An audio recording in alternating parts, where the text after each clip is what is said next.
Deer হোমরাং নেটফ্লিক্সে আসা গরম গরম এই সিরিজটাতে আপনার অনেক কিছুই অবজেকশনাল মনে হবে, অনেক কিছুই মনে হবে যে না এটা করা উচিত না, বাট ট্রুলি স্পিকিং এই মিস্ট্রি গুলো সলভ আউট করার জন্য হলেও আপনাদের এই সিরিজটা দেখা উচিত। প্রচন্ড পরিমাণে মিস্টেরিয়াস একটা ট্রুলি স্পিকিং। এর আগে জোবা যখন রনের সাথে অ্যাক্টিং করেছিল এই সিরিজটাতে, তখন জোবাকে এত বেশি কিউট সুইট লেগেছিল।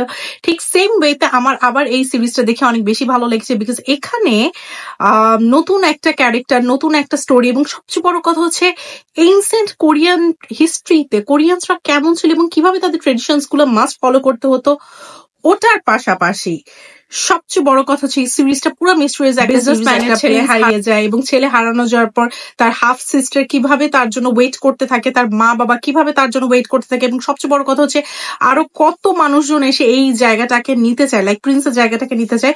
এই সবকিছু দেখার জন্য আপনাদেরকে অবশ্যই এই সিরিজটা দেখতে হবে, ডিয়ার হোমরাংটা দেখতে হবে। যেহেতু নেটফ্লিক্সে আসা গরম গরম এই সিরিজটা অবশ্যই আপনারা হিন্দি, পর্তুগিজ, আরো অনেক ইংলিশ সাবটাইটেল সহ আপনারা দেখতে পারবেন এবং আরো অনেক ভাষায় অ্যাভেলেবল দেখতে পারবেন। সো এটা নিয়ে অ্যাটলিস্ট আপনাদেরকে কোনো প্যারা খেতে হবে না। বাট অ্যাকচুয়ালি যেটা নিয়ে প্যারা খেতে হবে, বিকজ লাস্ট মোমেন্ট পর্যন্ত কিন্তু এই সিরিজে কি হয় না হয় কেউই কিন্তু বলতে পারে না। বাট হ্যাঁ, জিয়ার ক্ষেত্রে সবার কিন্তু মন আটকে থাকে হলো গিয়ে, যেহেতু জোবা এর ক্যারেক্টার এখানে খুবই সুইট ভাবে একটা মিস্টেরিয়াস গার্লের ক্যারেক্টার প্লে করা হয়েছে, যেখানে কিনা সে তার ভাইকে খোঁজার জন্য ওসপার পুরো দুনিয়া তলবদারি করে ফেলে, এরপরও পারে না। একসময় যখন সে 100% শিওর হয় যে হ্যাঁ তার ভাই চলে এসে, তখন সে যখন নিজের স্টেকটাকে ছাড়তে চায় তখনও তাকে সেটা করতে দেওয়া হয় না। ফোর্সফুলি মেটার লাইফ অনেক ট্র্যাজিকফুল, বাট এরপরও মিস্ট্রিতে কিন্তু ভরপুর। সো আর বেশি দেরি না করে এই ডিয়ার হোমরাং সিরিজটা দেখে ফেলবেন, because full of mystery, full of জোস এবং গরম গরম সিরিজ, যেহেতু বেশি দেরি না করে।